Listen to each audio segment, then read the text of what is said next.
Então, bom dia a todos, bom dia pessoal, testando minha canetinha aqui, ó, maravilha. Como vocês viram então ontem, eu pedi para a inteligência artificial gerar 20 questões com base na última prova da banca Sebrasp.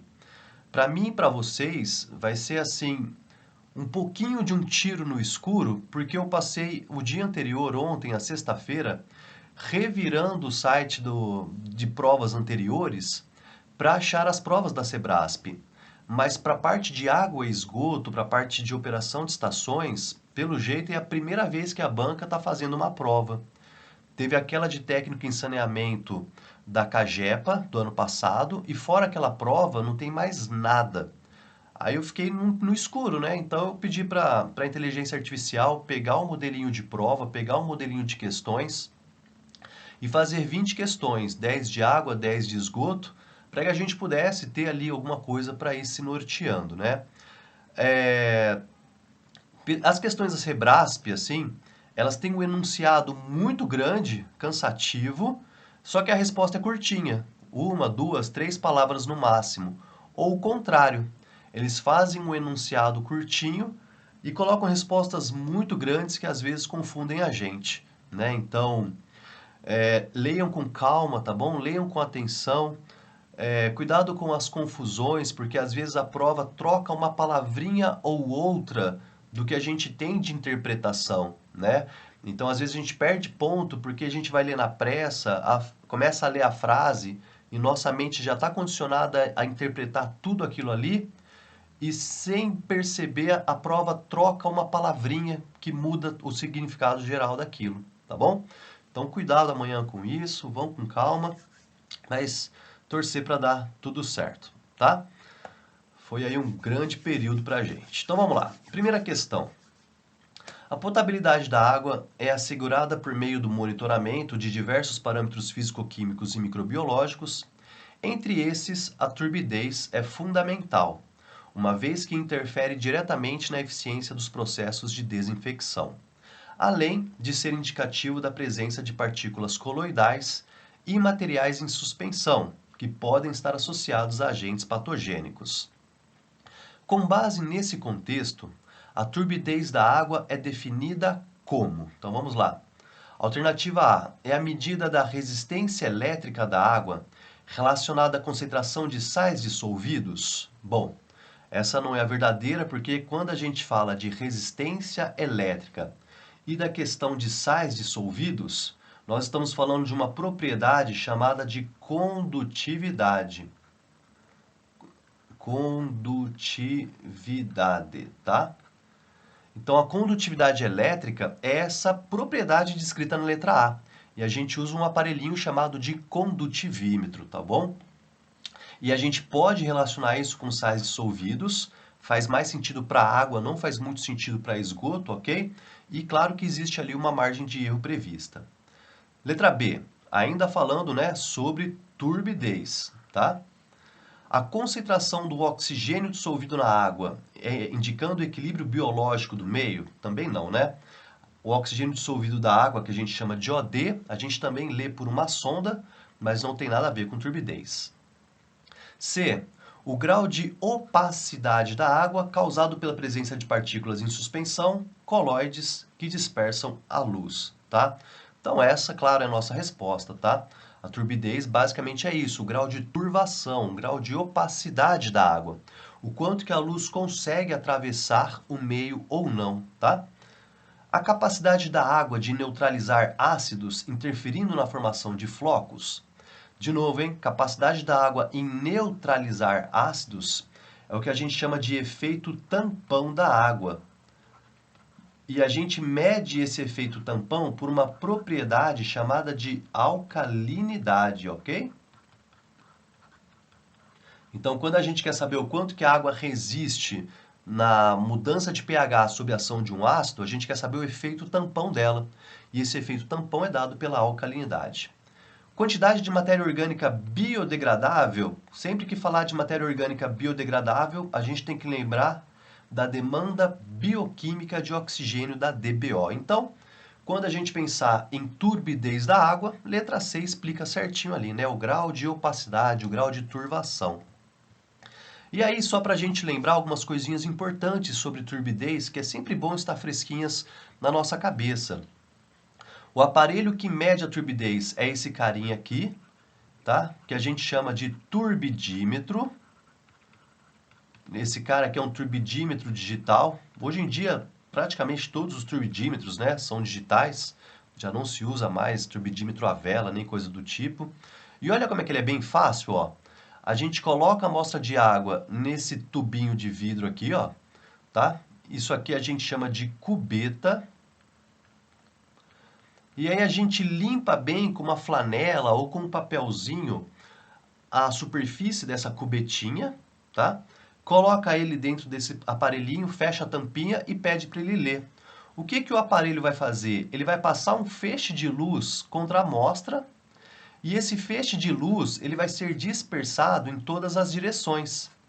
O que vai dispersar esse feixe de luz é são justamente as partículas que estão suspensas no meio, né? Então elas vão refletir a luz para todos os lados.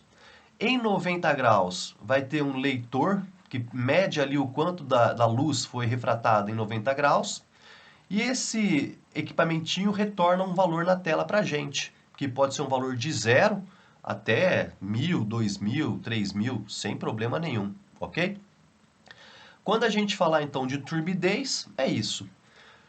Quando a gente abordar aqui, é que é importante esse resuminho que eu trouxe. Quando a gente falar de substâncias que estão dissolvidas, ou seja, substâncias dissolvidas, elas não têm as características de refratar a luz, de dispersar a luz, mas elas podem causar cor na água.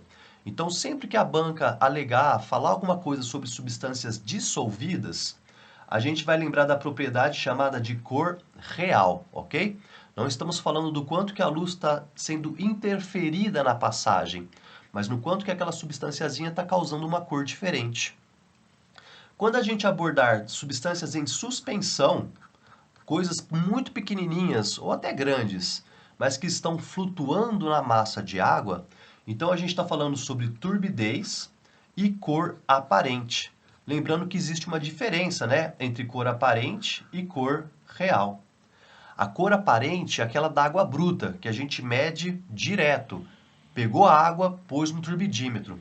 Agora, quando eu filtro essa água ou quando eu passo por um processo de centrifugação, eu tiro as substâncias que estão em suspensão, ou seja, eu tiro as substâncias que estão causando turbidez. Aí então a gente estará avaliando a chamada cor real, tá bom? Então, cor real é aquela que a gente mede sem a presença dessas substâncias em suspensão, depois de filtrar a amostra ou depois de fazer uma centrifugação dela, beleza? E alguns valorizinhos importantes da gente lembrar um pouquinho também, principalmente esse aqui, ó. Na água potável, o valor máximo permitido de turbidez, 5 unidades de turbidez, tá bom? É isso aqui que vai chegar para o meu consumidor. Mas dentro da estação de água, as estações costumam operar com filtros rápidos, né? O valor máximo permitido da água após a filtração é de 0,5 unidades de turbidez. Aqui a gente tem que ter uma turbidez muito baixinha na saída do filtro, porque isso já é um sinal de que a presença de micro-organismos já é menor, né? Porque alguns deles ali estão relacionados com a presença da turbidez. Segundo, eu vou fazer a desinfecção da água. E a desinfecção tem que acontecer numa turbidez muito baixinha, porque senão o micro-organismo consegue se esconder ali, ele consegue achar um lugarzinho para se esconder, e muitas vezes o desinfetante pode não alcançar esse micro-organismo. Por isso que a gente faz desinfecção com turbidez da água bem baixinha, tá bom? Na saída do filtro 0,5, porque eu vou fazer a desinfecção. Na rede de água que vai para o consumidor, esse valor pode aumentar até 10 vezes, pode chegar até 5 unidades de turbidez, tá bom? Então, turbidez é um parâmetro muito importante, a gente mede a cada 2 horas na saída do tratamento, inclusive como parâmetro operacional da estação. Beleza? Espero que vocês tenham acertado essa. E a gente vai para a próxima. Qualquer dúvida, lembrando, aperta a mãozinha aí que eu estou de olho. Segundo, qual é a sequência do tratamento convencional da água? Bom, galera, não tenham dúvidas, né? são 5. Coagulação, floculação, decantação, filtração e desinfecção, e nessa ordem inclusive, ok? Então é por isso que o gabarito já dá de cara a letrinha A ali, tudo bem? Claro que algumas etapas ali podem ser adicionadas ou podem ser até retiradas, né? Então, por exemplo, quando a gente está falando da filtração direta, eu não vou ter, por exemplo, a decantação. Na filtração direta, eu coagulo, floculo e já mando para a filtração. Quando a gente estiver falando da filtração em linha, eu não tenho nem a floculação. Coagulo, a floculação acontece no trajeto da água até o filtro e já vai direto para o filtro na sequência, tá? Outras operações podem aparecer, né? Como ele coloca aqui, aeração. Se tiver aeração, ela é a primeira de todas de fato, né? A gente coloca a aeração bem no comecinho ali para remover compostos orgânicos voláteis, oxidar algumas coisinhas. Mas as 5 etapas básicas que a gente tem que lembrar sempre são essas, tá? Coagulação, floculação, decantação, filtração e desinfecção. Etapa 1, etapa 2, etapa 3, etapa 4 e etapa 5. Mas como eu falei, outras coisas podem acontecer antes. Então, se a minha estação fizer uma pré-oxidação, ela vai antes da coagulação. A gente adiciona cloro ou outro agente oxidante para também precipitar metal, remover ali algum tipo de alga, dar uma baleada na água, né, para ela entrar na próxima etapa já mais fácil de ser tratada. Posso fazer aplicação de carvão ativado para ir removendo gosto e odor? Posso. Posso fazer alguma correção da alcalinidade antes da coagulação? Posso e devo, né? Aplico coagulante? Tudo ali antes da coagulação, tá? Se eu faço uso de polímero para melhorar a floculação, então eu vou adicionar ele aqui na etapa da floculação, por exemplo, né? Geralmente entre o penúltimo e o último floculador, a gente adiciona o polímero. Que mais? Desinfetante, vem ali na etapa da desinfecção. Se minha estação faz uso de flúor, a sequência seria desinfecção, flúor e depois correção da alcalinidade, né? Então, se algum layout ali, se algum exercício colocar também adição de flúor e correção da alcalinidade, seria essa sequência depois da desinfecção. Então, desinfecção, adiciona o flúor e depois corrige ali a alcalinidade. Mas se não me engano, na última questão da banca da CAGEPA, né, da banca Sebrasp, naquele concurso, uma questão parecida com essa foi anulada, se não estou enganado, né? Justamente porque colocava ali flúor, pós-alcalinizante, e o pessoal recorreu que discordou um pouco do que a banca colocava, tá? Então, esperamos que eles também não se enveredem por esses lados aí, que eles fiquem nas 5 operações básicas e tradicionais, tá? E não esqueçam então dessa ordem. Coagula, flocula, decanta, filtra, desinfeta e a água segue embora depois lá para a rede de abastecimento. Tá bom? Então essa foi a segunda questão que a inteligência artificial criou para nós aí. Tá? Terceira questão. Lembrando de novo, gente, que esse videozinho aqui eu vou pôr lá no YouTube, então quem tiver com a câmera ligada, tipo o nosso colega Cláudio aí, vai aparecer no YouTube, tá bom? E que qualquer dúvida que vocês tenham, o pessoal que está chegando aí depois, tem a mãozinha aqui embaixo no Google Sala de Aula, tá bom? Pode apertar a mãozinha qualquer coisa que eu paro e deixo vocês fazerem a pergunta e coisa do tipo, tá bom? Terceiro, o parâmetro Escherichia coli em uma amostra de água indica. Galera, Escherichia coli é algo que a gente também não pode ter dúvidas, tá bom? Então vamos lá. O parâmetro Escherichia coli indica a presença de biofilmes compostos por organismos que consomem matéria orgânica nas redes de distribuição e acessórios? Não, ok? Isso aqui era usado antigamente como bactérias heterotróficas, né? Então, isso aqui tinha até 2021. Deixa eu escrever aqui bonitinho. Até 2021, as estações seguiam a portaria 2914, né, que depois virou a portaria de consolidação 5, anexo 20, e lá tinha um ensaio de bactérias heterotróficas. E essa é uma descrição que fala um pouquinho dessa bactéria, né, dessas bactérias, né? Elas formam biofilmes ali em filtros, bebedouros, redes de abastecimento. E elas basicamente consomem qualquer matéria orgânica que estiver presente ali, né? Mas elas eram só organismos indicadores também. Elas não tinham muita função de contaminação da água, vamos dizer assim, né? A presença ou não de bactérias heterotróficas não implicava em muita coisa na qualidade da água, tá? Bom, o parâmetro Escherichia coli indica B. Contaminação fecal recente, representando risco elevado à saúde? Sim, tá? Essa é a nossa resposta.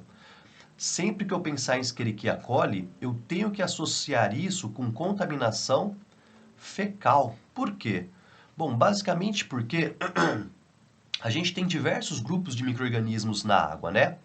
Mas hoje, o único que atesta de fato a contaminação fecal é a E. coli, é a Escherichia coli. Essa bactéria vive exclusivamente no trato intestinal de animais de sangue quente. Então eu tenho e todos vocês têm aí no trato intestinal de vocês. Mas qualquer animal de sangue quente pode ter. Cachorro, gato, galinha, vaca, boi, ovelha. Então sempre que aparece E. coli na água, a gente fica muito preocupado. A água não é potável se tiver E. coli. Por quê? Porque eu sei que tem material fecal. Pode ter sido de um ser humano, como pode ter sido de um bicho que entrou lá no reservatório de água, um cachorro, uma vaca que passou por ali. Pode ter sido, tá? Só que o risco biológico agora é muito grande. Eu sei que tem material fecal, então a probabilidade de haver patógenos junto é muito grande. Pode ser que não tenha, mas o risco biológico agora aumentou muito, tá? Então, quando aparece coliformes totais, a gente fica ressabiado. Mas quando aparece coliforme fecal, a água é totalmente imprópria para consumo, tá? Então, presença de E. coli tem a ver com protozoários patogênicos? Não necessariamente, uma coisa não está ligada com a outra diretamente, tá? Quer dizer que a turbidez da água é maior do que 5 unidades de turbidez, inviabilizando o consumo? Também não, né? Bactérias são invisíveis a olho nu. Quer dizer que a água apresenta dureza total acima dos limites de potabilidade? Não, né? Também não tem nada a ver uma coisa com a outra, tá? Então, só para a gente lembrar um pouquinho também da E. coli, tá? Outras características interessantes dela. Eu e vocês, cada vez que a gente vai no banheiro, a gente elimina mais ou menos cerca de 60 bilhões de células de E. coli. Sim, boa parte da massa fecal são células de bactérias E. coli, tá? E como elas vivem exclusivamente no trato intestinal de animais de sangue quente, elas são associadas com material fecal, né? Outra coisa interessante, elas não se reproduzem fora do trato intestinal. Esse meu mouse aqui é ruim demais. Aí, errou tudo. Não se reproduzem, tá? Fora do trato intestinal. Então, se tem coliforme do tipo E. coli e ele está vivo, ele veio do fiofó de alguém. Ele não nasceu na água, ele não apareceu na água. A E. coli só se reproduz dentro do trato intestinal.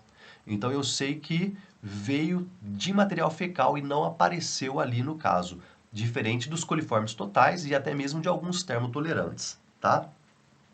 Outra coisa, o tempo de vida desse micro-organismo fora do trato intestinal é de algumas horas, tá? Vamos colocar ali, no máximo ali, 12 a 24 horas. Ou seja, se tem E. coli na água, eu sei que é contaminação fecal e essa contaminação fecal é recente. Porque acima ali, depois de 24 horas mais ou menos, o micro-organismo já não sobrevive. Então ele não deveria aparecer, né, no ensaio de coliformes totais ou de E. coli, tá? Então é por isso que a gente procura E. coli como micro-organismos indicadores da qualidade, tá? É muito difícil a gente ficar procurando protozoário, ficar procurando outros micro-organismos, vírus, ficar procurando ali eumintos, né? Porque cada um tem um ensaio laboratorial diferente, cada um tem um tempo de vida diferente. um tempo de incubação diferente. Cada um ali requer um tipo de substrato diferente. Então é muito difícil a gente ficar procurando micro-organismos específicos para garantir a qualidade da água.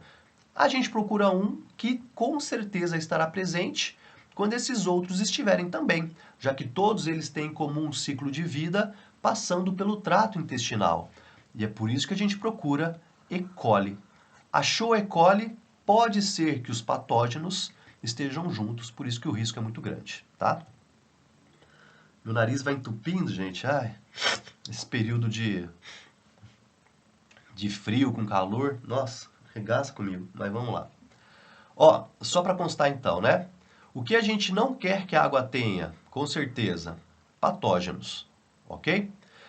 Mas os patógenos têm em comum, né, o ciclo de vida deles que passam pelo nosso trato intestinal. Por isso que a gente procura quem? Os que estão acima deles, a Escherichia coli, porque ela sempre estará presente no trato intestinal de animais sangue quente. Antigamente, a gente procurava os termotolerantes, né? Os coliformes termotolerantes a gente encontrava na literatura como coliformes fecais. Por quê? Porque a gente entendia que só os termotolerantes é que habitavam o trato intestinal de animais de sangue quente, né? Só que descobriu-se que alguns micro-organismos, algumas espécies alguns grupinhos, é melhor falar assim, alguns grupos de coliformes termotolerantes também têm vida livre. Então você pode ter um falso positivo. Apareceu o termotolerante, mas não tem origem na contaminação fecal, porque esse termotolerante tem vida livre. E aí, consequentemente, né, você estaria tendo um falso positivo. Por isso que as legislações mais antigas falam de termotolerantes e as legislações mais modernas já falam só de E. coli, porque a E. coli sim a gente tem certeza que habita só o trato intestinal de animais de sangue quente, tá? Outra coisa interessante, coliformes totais e fecais fermentam a lactose em mais ou menos 44 até 45,5 graus Celsius, tá? Por isso que eles são chamados de termotolerantes. A E. coli também é uma que vai receber o nome de gram-negativa, que é uma característicazinha da célula, né, da superfície da célula dela lá, tá? Mas eles são termotolerantes porque eles conseguem sobreviver a temperaturas mais altas, 44 a 45,5.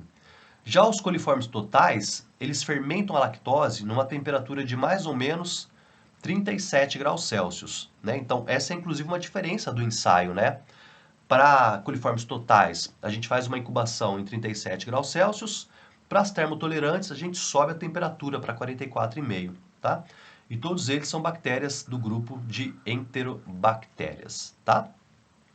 Na água bruta, pessoal, também vai falar de E. coli. A gente faz um monitoramento mensal de E. coli no nosso manancial. Mas aí já é com vistas à segurança da água que a gente está captando, ok? Então a gente monitora a E. coli no manancial mensalmente, na água bruta.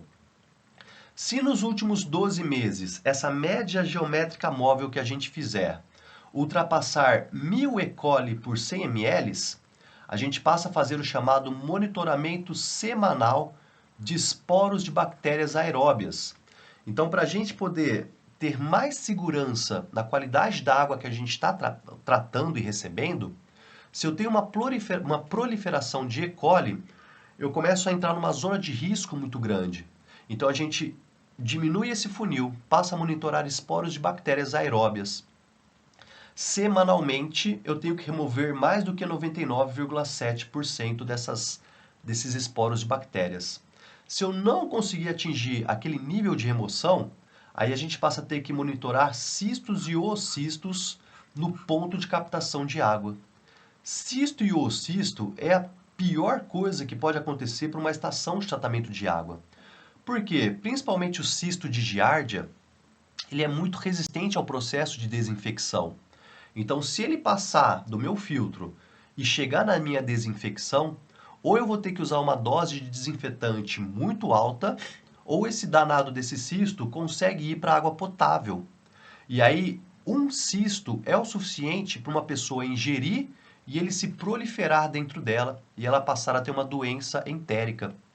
Então, cisto é muito ruim para as estações de tratamento de água. Só que o monitoramento dele é muito difícil.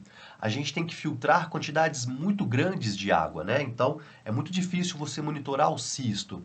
Em alguns casos, você não vai ter outro jeito. Quais casos? Quando o seu monitoramento de E. coli já não vence mais, porque é muita E. coli, a sua média geométrica móvel está estourando. Quando o seu monitoramento semanal de esporos de bactéria também já não está dando conta, porque é muito esporo com E. coli, aquela bagunça toda, aí a gente passa a ter que monitorar cistos e oocistos diretamente, tá bom? E por último, o que que a água potável pode ou não ter microbiologicamente? Anexo 1. Jamais, nunca, never pode ter E. coli, tá? Apareceu E. coli na água potável, ela já não pode ser nem chamada de potável mais, tá?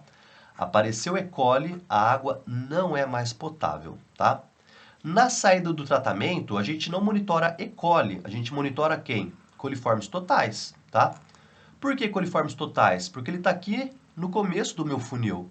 Se eu não tiver coliformes totais, eu não tenho todo mundo que está aqui para baixo.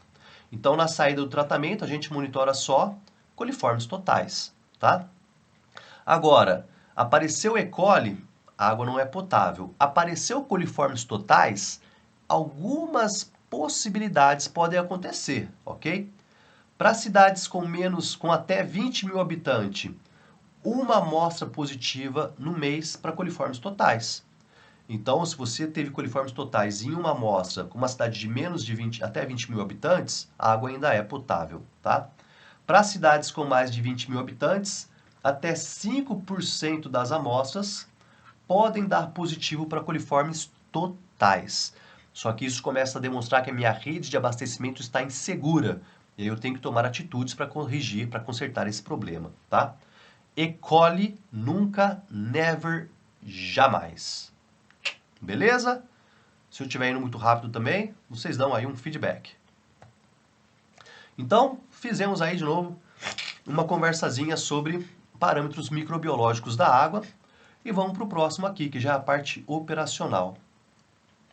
Durante o controle operacional de uma ETA, a determinação da alcalinidade total é fundamental, pois esse parâmetro reflete a capacidade da água em resistir a variações do pH, o que influencia diretamente na dosagem de coagulantes e na estabilidade do tratamento.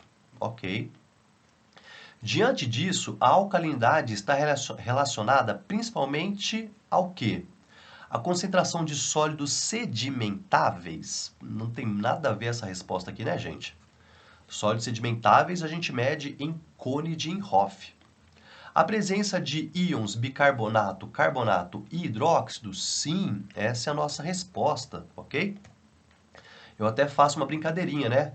Sempre que a gente falar de alcalinidade, a gente tem que lembrar que a alcalinidade é o bicho, né? Por que que a alcalinidade é o bicho, né? Esse BI, porque ela está relacionada com bicarbonatos, que vão aparecer numa faixa de pH entre 4,5, 4,3, 4,5, né? Até 8,3 aproximadamente. O C, porque a alcalinidade está relacionada com carbonatos, que vão aparecer ali numa faixa de cerca de 8,3 até 9,5 aproximadamente. E o HO, porque também está relacionada com hidróxidos, que vão aparecer apenas em pH acima de 9,5, ok?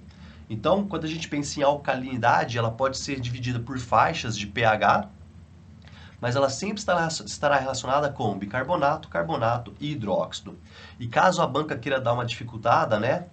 O HCO3- é o que a gente chama de bicarbonato. O CO3- é o que a gente chama de carbonato, ok? E o OH- é o que a gente chama de hidróxido, tá?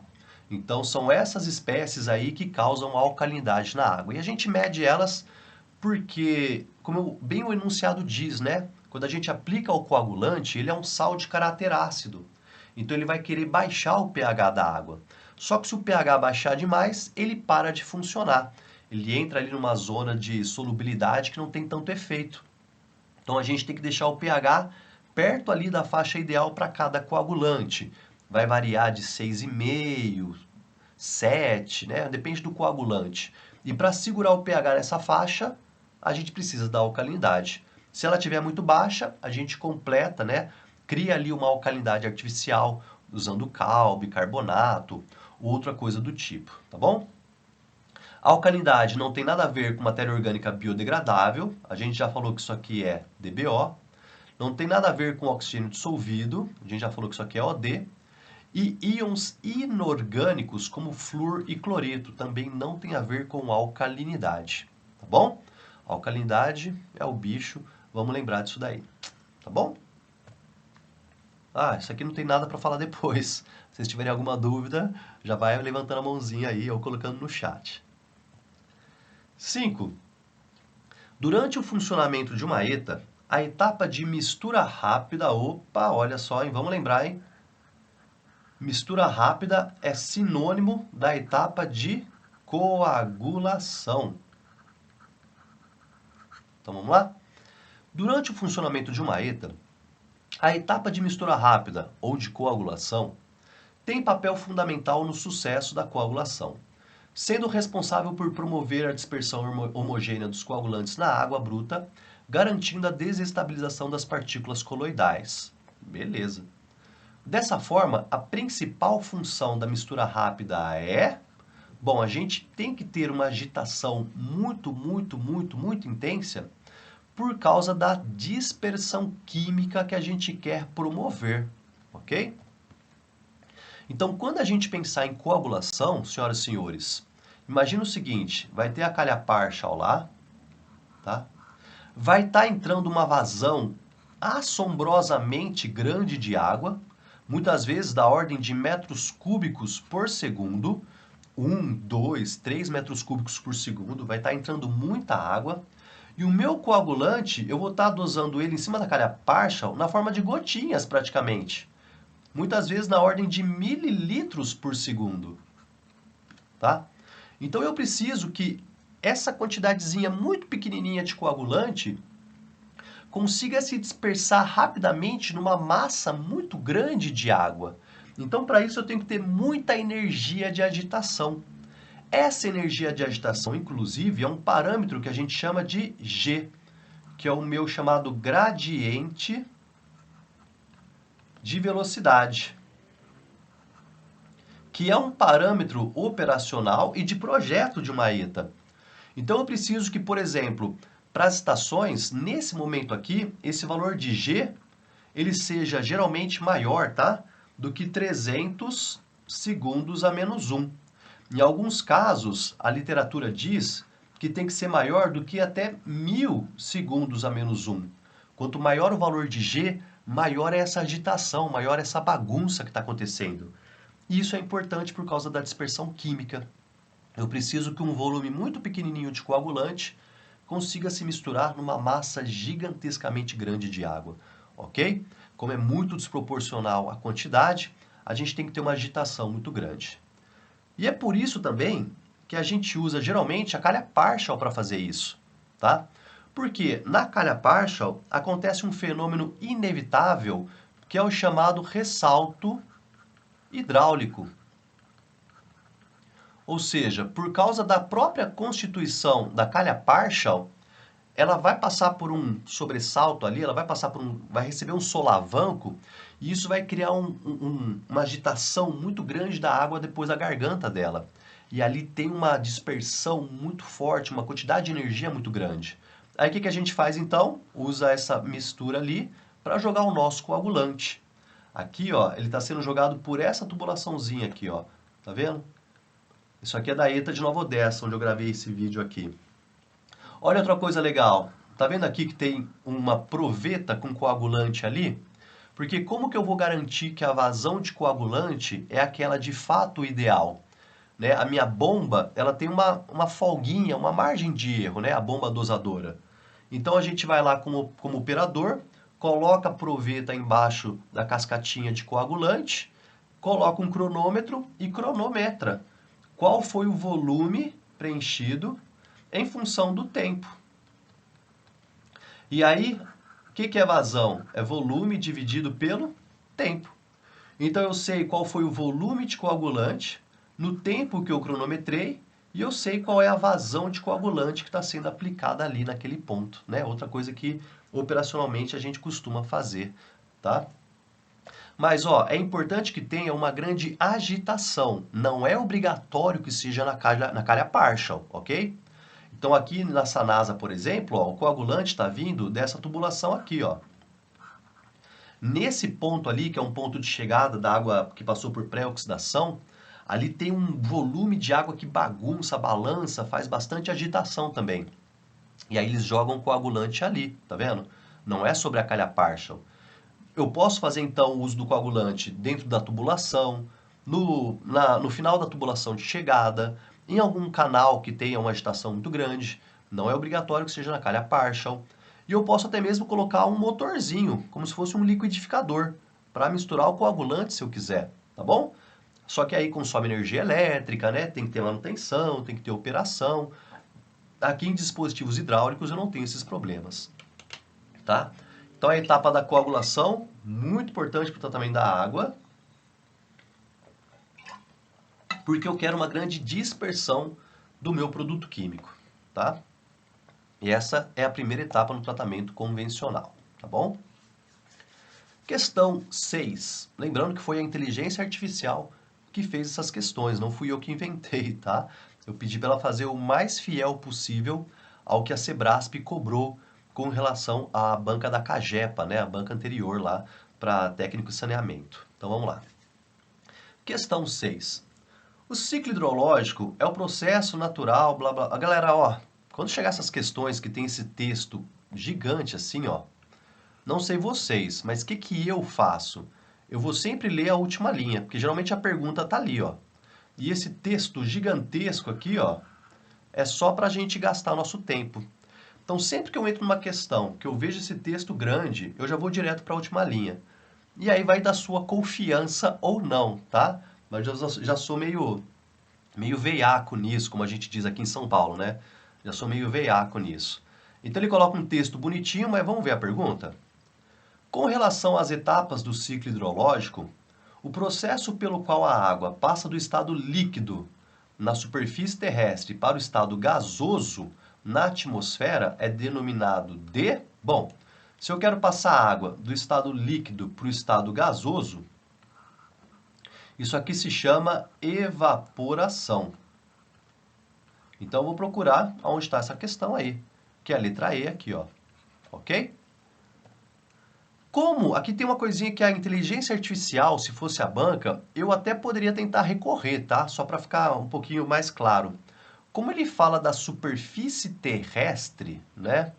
A gente até poderia entender que ele está falando aqui da evapotranspiração também, né? Porque a gente fala assim, a grosso modo, no ciclo da água, que a evaporação é aquela que vem do lago, do oceano, dos rios, e que aquela que acontece em ambiente terrestre, a gente chama de evapotranspiração. E as duas é o que constituem ali a primeira etapa do ciclo hidrológico, tá? Mas deixa como evaporação de qualquer forma, tá bom? Se eu quiser passar do sólido para o líquido, aí a gente chama isso de liquefação. Liquefação não, de... Olha só, estou esquecendo o ciclo hidrológico aí, gente. Me ajuda, tá? Vamos primeiro aqui, ó, do gasoso para o líquido. Condensação. Fusão, lembrei. Aí, ó. Tá? Isso aqui é a fusão. E do líquido para o sólido é a solidificação. Tá? E existem alguns casos extremos, né? Do sólido direto para o gasoso ou do gasoso direto para o sólido, que a gente chama de sublimação. Tá? Mas o mais importante para a gente lembrar, basicamente, são esses dois aqui, ó. A evaporação e a condensação, tá? Evaporação é indo para a fase gasosa, condensação é o gasoso voltando para o líquido. Antes de eu comentar esses outros aqui, eu deixei preparado um próximo slide que nos ajuda a lembrar também melhor do ciclo. Num vídeo que eu tenho no YouTube, eu comento sobre as 3 etapas do ciclo da água: evaporação, condensação e precipitação. Mas é melhor que a gente pegue as 5 etapas que a literatura usa mais. Então são quais? A evaporação e a evapotranspiração é a primeira delas, tá? Lembrando que evaporação é em ambiente marítimo e evapotranspiração, folha de árvores, caule, superfície, terra e coisa do tipo. Então aqui a água passou do estado líquido para o gasoso. O segundo é a condensação, que é quando a gente vai ter a formação das nuvens.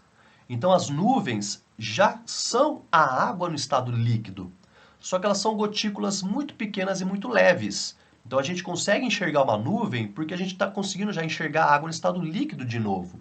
O vapor de água ele é transparente, então a gente não veria nuvens se elas fossem feitas de vapor de água, tá? Elas já são a água no estado líquido. Bom, os ventos carregam essas nuvens para dentro da plataforma continental e a terceira etapa é a precipitação, ou seja, a água caindo, né, tendo massa suficiente para vencer a resistência do ar e descer. Então são as 3 etapas da água passando pela nossa atmosfera. Mas as outras duas que é importante a gente lembrar são o escoamento superficial, ou seja, a água formando rios e lagos que vão voltar para o oceano. E ficou escondidinho aqui, ó, a quinta, que é a infiltração. Tá vendo? Então, na etapa do ciclo da água, no ciclo hidrológico, são essas 5 etapas que a gente tem que lembrar. A água passando por cima e a água voltando na plataforma, voltando no continente. Água por cima, evaporação, condensação, precipitação. A água voltando para o oceano pela infiltração e pelo escoamento superficial. Então são essas 5 etapas que a gente tem que lembrar quando a gente for falar de ciclo hidrológico. Cássia levantou a mão? Você quer abrir o microfone, Cássia? Pode ficar à vontade.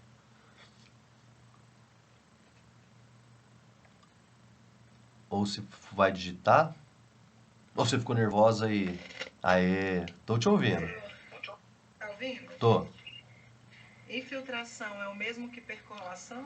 Sim, vamos entender que sim, tá?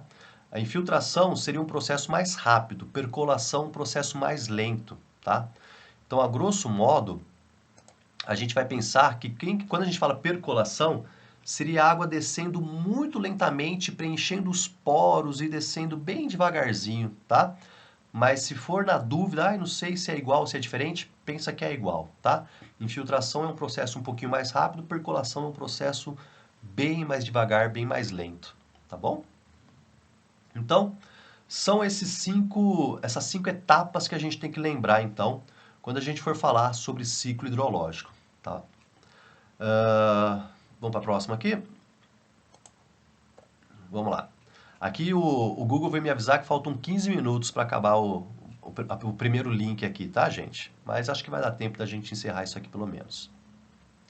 7. Assinale a opção correta com referência às operações unitárias e aos processos aplicados em estações de tratamento de água convencionais e aos parâmetros de potabilidade. Letra A. A filtração rápida remove partículas que não foram retidas na decantação, incluindo sólidos em suspensão, colóides e parte dos micro-organismos, sendo esta etapa fundamental na obtenção de água potável. Faz todo sentido para mim. Vou deixar ela de escanteio por enquanto aqui, deixar ela guardadinha. B. A etapa de floculação, além de promover o crescimento dos flocos, é responsável também pela desinfecção primária da água. Não tem nada a ver isso aqui, né, gente? A floculação é só crescer floco, tá? Então, a B está errada com toda certeza. C. Na etapa de coagulação, são utilizados coagulantes orgânicos? Olha, não, né? O mais comum aqui é a gente falar que os coagulantes são metálicos. Pode usar os orgânicos? Pode, mas não é comum, tá? Em estação de tratamento de água, o mais comum são os metálicos, à base de ferro e alumínio. E vamos lá. Que atuam na quebra das ligações covalentes das moléculas coloidais. Não, aqui ele já foi misturando tudo, né? Coloide não são moléculas, são partículas, né? Ou seja, um aglomerado de moléculas. não atua nas ligações covalentes. Vai atuar por mecanismos de adsorção, neutralização ou de varredura, não na quebra de ligações covalentes. Permitindo a sua posterior sedimentação. Falou muita bobagem aqui, risquei. D de dado. A flotação por ar dissolvido é aplicada quando se deseja remover partículas sedimentáveis de alta densidade, como areia. Pelo contrário, a gente quer remover partículas de difícil sedimentação, aquelas que preferem inclusive ficar flutuando, partículas muito leves, de baixa densidade, e também algas, né? Porque a alga gosta de nadar para a superfície, a alga gosta de ficar perto do sol, da luz solar. Então, quando a gente quer, por exemplo, remover alga, é mais fácil fazer a flotação, já empurrar ela para cima, do que tentar removê-la por baixo. Então a D também está totalmente errada. E o objetivo da mistura rápida é promover o crescimento dos flocos? Não, né? Quando a gente falar de crescimento dos flocos, a gente até pode falar que é uma etapa de mistura, mas é o que a gente chama de mistura lenta, tá? Ou seja, a floculação também recebe o nome de mistura lenta, ok? A coagulação, mistura rápida. Embora a gente não esteja misturando coisas de fato, tá bom? Então a E também está errada.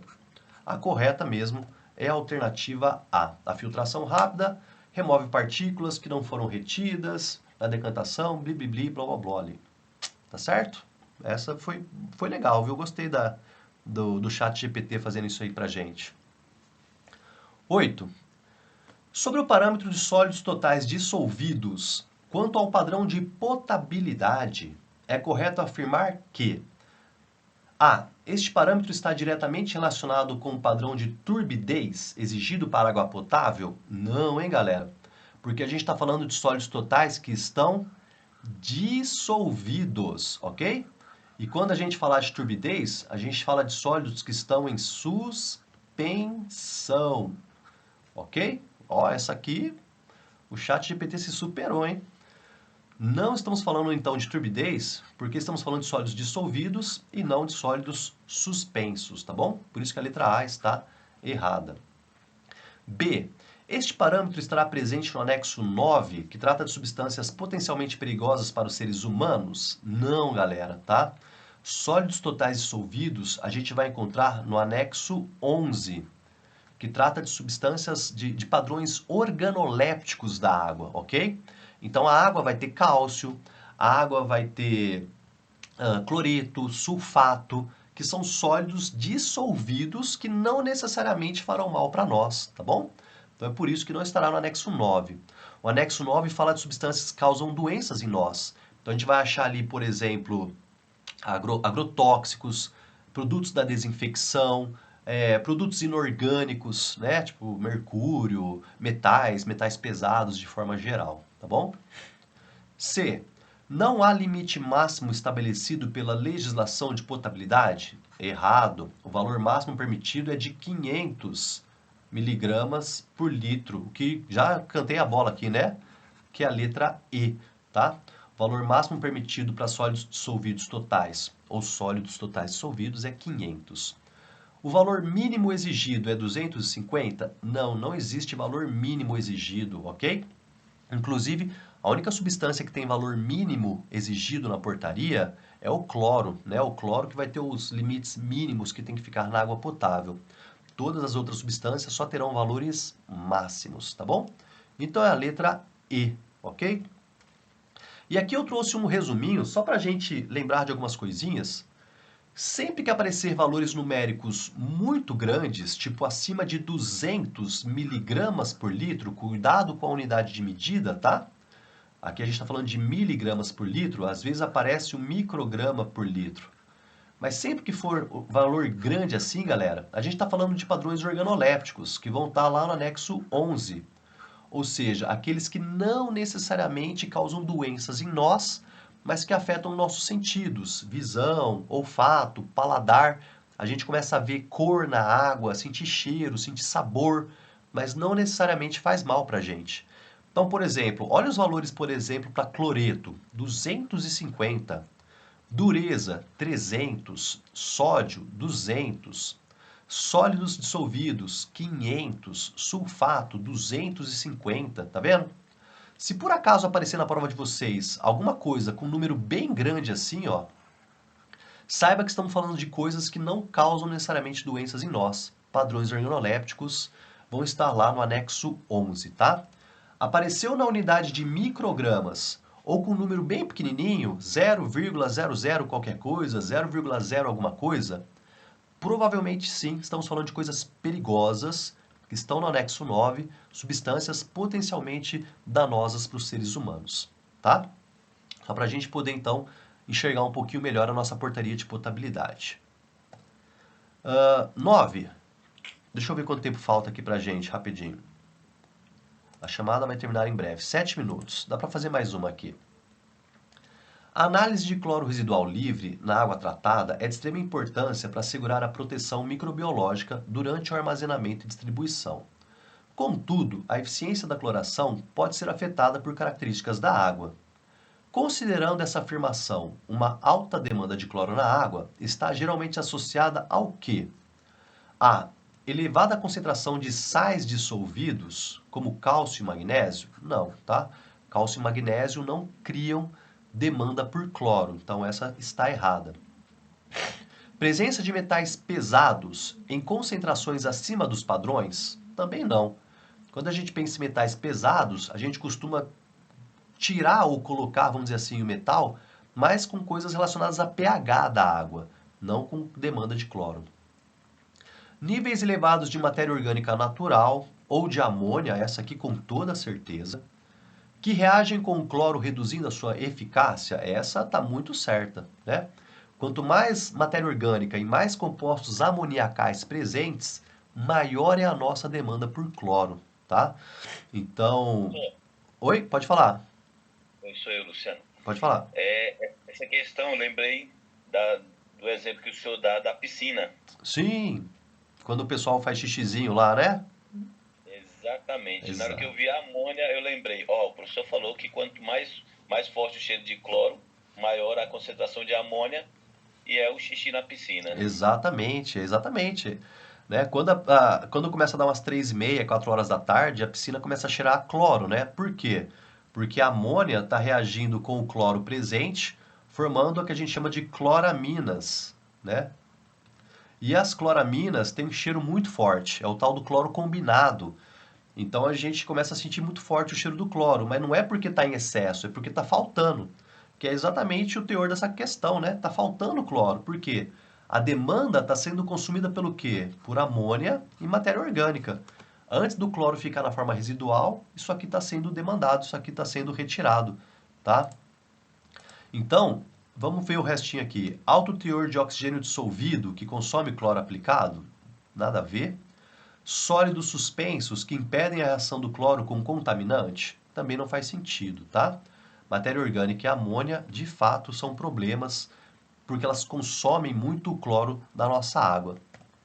E aí, eu trouxe aqui uma revisãozinha sobre cloro, que a gente vai fazer isso e vai para o intervalinho, depois a gente volta no segundo link, tá?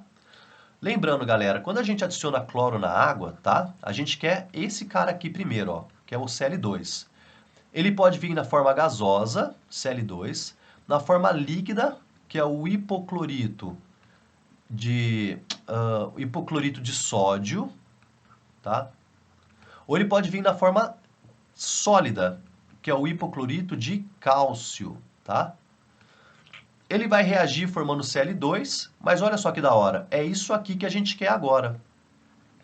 Esse cara que é o chamado ácido hipocloroso, tá? É ele quem vai, de fato, chegar no micro-organismo, quebrar ali as defesas dele, desnaturar a célula do micro-organismo. É ele que tem poder de desinfecção que a gente quer.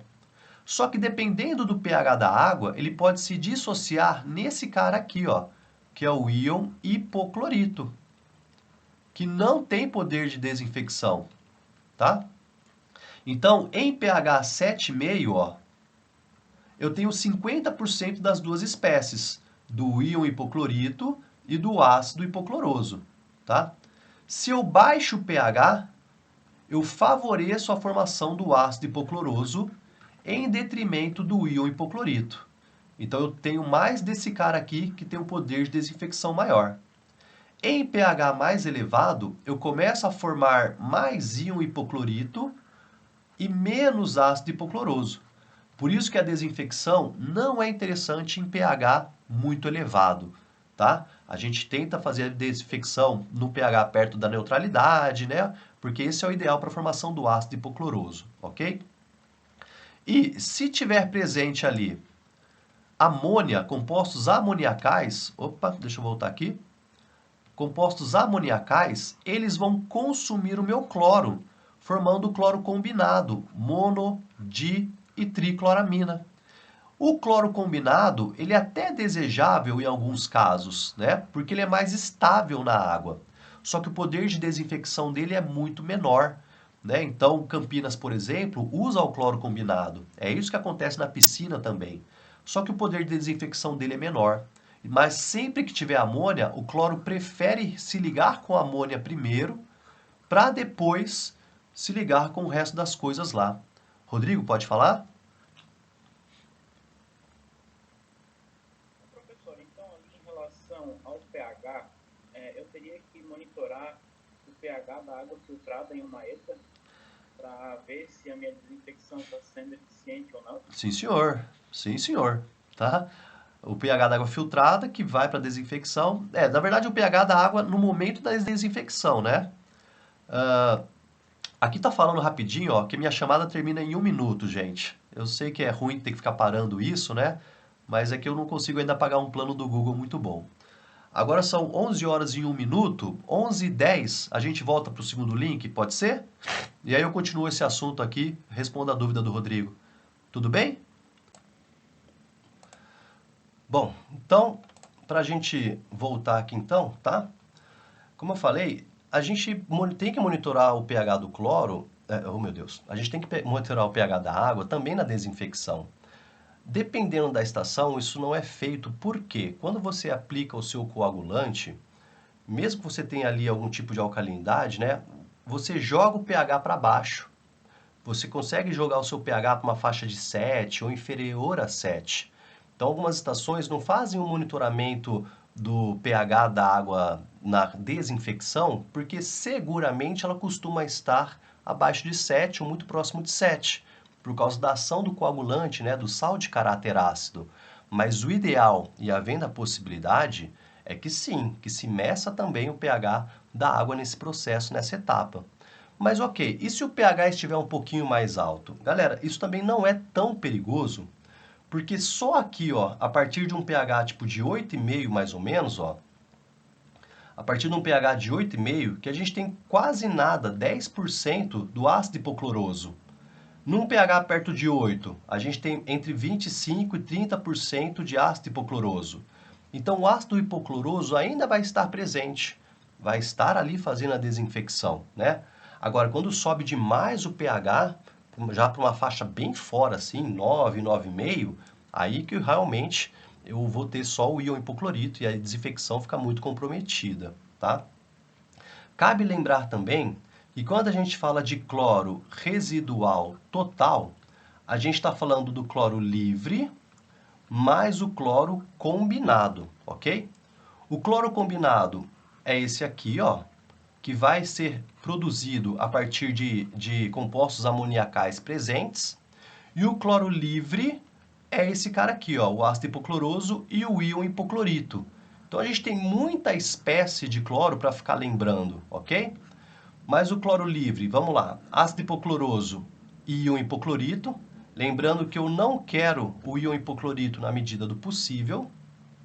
E o cloro combinado vai se originar a partir de espécies amoniacais. Se eu não quero fazer o uso proposital do cloro combinado, também não é interessante, né, que eu fabrique o cloro combinado. Mas ele é uma forma de cloro que muitas vezes a gente faz até de propósito, como é o caso aqui da cidade de Campinas, né? Campinas adiciona cloro e amônia de propósito para formar o cloro combinado. Por que Campinas faz isso? Porque Campinas é uma cidade muito grande e entendeu que o cloro combinado é mais seguro para garantir que ele chegue até a ponta da rede. O cloro livre, ele é mais briguento, né? Ele reage com qualquer coisa, ele é mais impulsivo. O cloro combinado, ele é mais tranquilo. Só que o poder de desinfecção do cloro combinado é menor. Por isso que quando a gente vai para a legislação, o cloro residual combinado, a dosagem, é maior do que a do cloro livre, tá?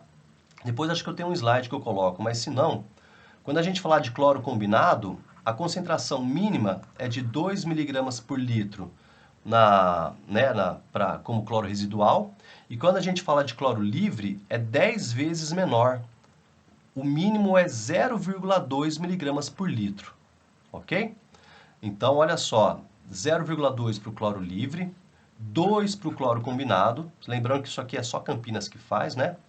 E como eu falei, é só o cloro que tem um teor mínimo na legislação. Outros parâmetros não têm valores mínimos exigidos, tá? Só esse daqui. E aí, para a gente complementar aquela questão lá, tá? Tá aqui a famosa curva de cloração ao breakpoint. Uma famosa curvinha que aparece aí às vezes nos concursos públicos aí, né? O que é essa cloração ao breakpoint? É exatamente o que o enunciado da questão falava. Quando eu tenho presença de matéria orgânica ou de compostos amoniacais, sempre que eu adicionar o cloro, ele vai preferir primeiro se ligar a esses compostos amoniacais. Então, algumas estações relatavam que o consumo de cloro para desinfecção era muito grande, muito além do normal. Por quê? Foram investigar e o motivo disso é a presença desses compostos amoniacais. E aí essas estações passaram a ter que fazer o que a gente chama de cloração ao breakpoint. Olha só, essa linha tracejada aqui, ó, é a dose de cloro que eu estou aplicando, e essa linha inteiriça é o tipo de cloro residual, tá? Então, quando eu tenho compostos amoniacais, eu vou adicionando o cloro, tá? Só que o cloro residual que eu estou formando é o cloro residual combinado. Então, nesse momento que essa curvinha está subindo aqui, ó, eu estou formando a monocloramina, a dicloramina, a tricloramina, que é um cloro que tem um poder de desinfecção muito menor do que o cloro livre. Então, primeiro o cloro está sendo usado para suprir essas demandas amoniacais aqui, ó. Quando isso aqui desaparecer, eu continuo aumentando a dosagem do cloro e agora eu passo a destruir esse cloro combinado aqui, ó. Então, nesse intervalo entre 2 e 3, agora eu estou destruindo a cloramina, destruindo a di e destruindo a tricloramina. Eu estou adicionando mais cloro, destruindo essas espécies aqui, que ele mesmo fabricou, e agora ele mesmo está destruindo, tá? Até eu atingir esse ponto de inflexão no gráfico, que é o chamado breakpoint. A partir daqui, essas duas retas são paralelas. Aqui, ó. Então, à medida que eu adiciono mais cloro, eu passo a ter agora cloro residual na forma de cloro livre, paralelamente, tá? Então, eu posso continuar adicionando mais cloro, que eu passo a ter mais cloro na forma de cloro residual livre. Só que eu tenho essa demanda gigantesca aqui antes. Eu tive que formar e destruir cloraminas, que é o caso da piscina. Todo mundo fazendo xixi, todo mundo fazendo xixi, todo mundo entrando suado na piscina. Olha o que eles estão levando para lá. Amônia. Aí o cloro presente na água reage com a amônia, formando essas três espécies aqui. E elas têm cheiro, elas têm gosto, elas incomodam. Então o que a gente tem que fazer para tirar o cheiro de cloro da piscina? Jogar mais cloro ainda, para fazer isso aqui, ó. Destruir as cloraminas formadas, alcançar o breakpoint e passar a ter o cloro residual livre, tá bom? Eu esqueci de colocar aqui, mas só para a gente reforçar de novo. Quando eu pensar em valores mínimos de cloro residual livre na água, 0,2 de cloro residual livre, tá? E se for cloro residual combinado, que não é muito comum, é 10 vezes maior. E o valor máximo? Para o cloro residual livre, o valor máximo é de 5 miligramas por litro, tá? De cloro residual livre. Então, o cloro tem uma faixa de trabalho, a partir do qual ele não é eficiente, 0,2, e a partir do qual ele passa a causar mais problemas do que benefícios, 5, tá? Antigamente, pessoal, é bom até colocar isso aqui, porque caso a banca pergunte uma questão muito antiga, antigamente existia uma recomendação, só para constar aqui, existia uma recomendação que o valor máximo de cloro livre fosse de 2 miligramas por litro, tá? Só que isso era uma recomendação. Recomendação tem tem peso de obrigação ou não, né?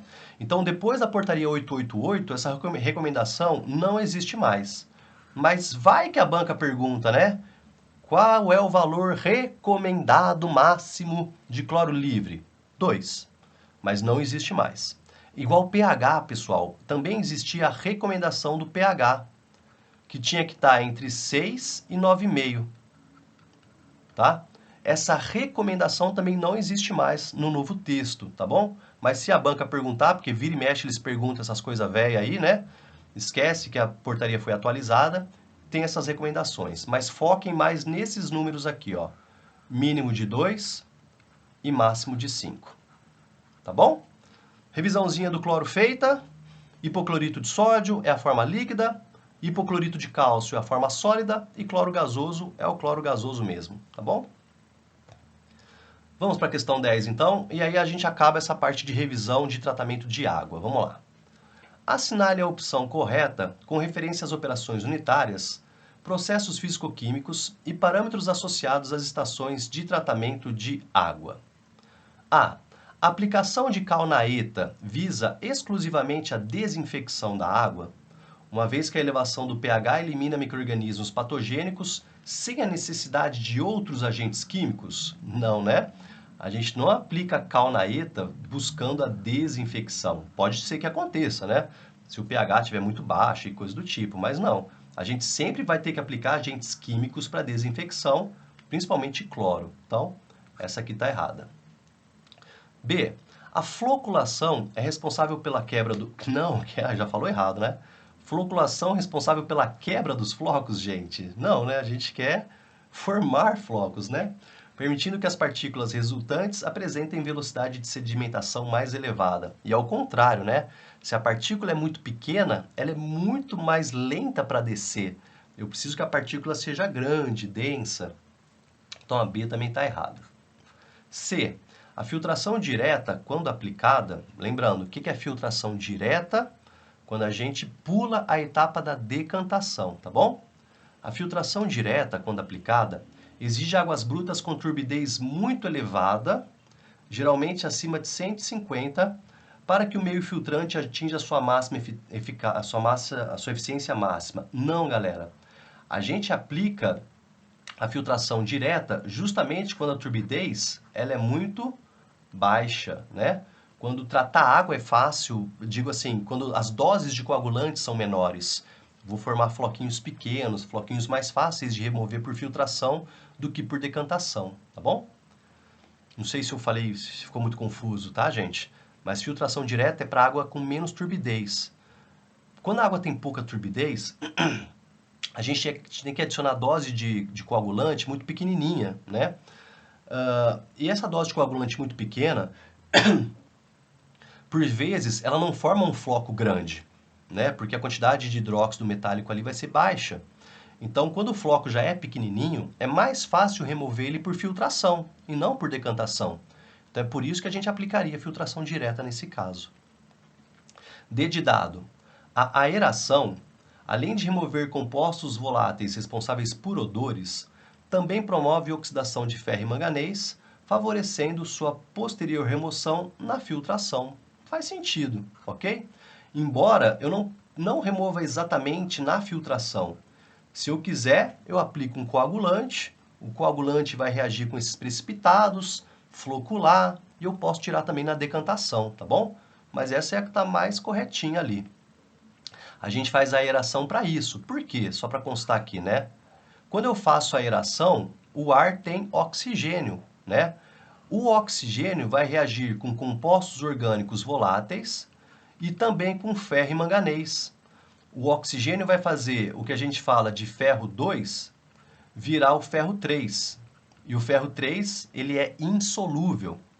Ele vai fazer o manganês 2 virar o manganês 4, que também é insolúvel, tá?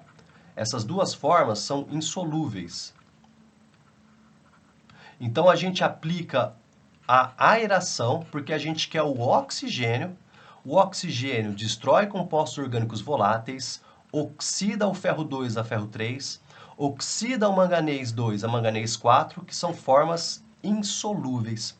É por isso, muitas vezes, que quando a gente pega água de poço, a água lá embaixo no poço, ela é transparente.